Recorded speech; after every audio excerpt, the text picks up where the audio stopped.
So once the plot to murder Jesus is set in motion, we come into the book's second half. The first part focuses entirely on Jesus' final night and last words to the disciples, as he tries to prepare them for his coming death. Jesus performs this shocking act at dinner. He takes on the role of a common servant by kneeling down to wash their dirty feet, something that in their culture a superior rabbi would never do for his disciples. And Jesus says it's a symbol of his entire life purpose, to reveal the true nature of God as a being of self-giving love. And it's also a symbol of what Jesus is about to do in becoming a servant and giving up his life to die for the sins of the world. And so this act leads to his great command to his disciples that they are to follow him by loving one another as he has loved them. Acts of loving generosity are to be the hallmark of Jesus' followers. This is what will show the world who Jesus is, and therefore who God is. Now from here, Jesus goes into a long, flowing speech that's concluded with a prayer, and you'll find the whole thing is unified by a few repeated themes.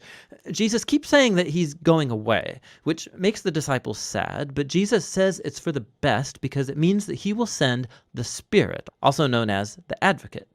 As a human, Jesus can only be in one place at a time, but the Spirit can be Jesus' divine personal presence in any place at any time. And the Spirit will do a number of things, Jesus says. So remember, for John, the unique deity of the one God consists of that loving, unified relationship between the Father and the Son. Jesus says the Spirit is that loving personal presence that will come to live in his people and draw them into the love between the Father and the Son.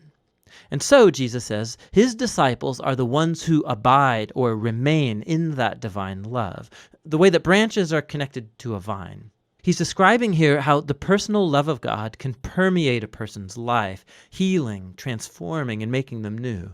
And there's more. The Spirit will also empower Jesus' followers to carry on his mission in the world, to first of all fulfill the great command to love others through radical acts of service. But also, Jesus says, the mission is to bear witness to the truth, to expose and name the selfish, sinful ways that we as humans treat each other, and to declare that in Jesus, God has saved the world through him because he loves it. He's opened up a new way to become human again. And so finally, Jesus predicts that there will be opposition. Just as the Jewish leaders rejected him, so his followers will be persecuted.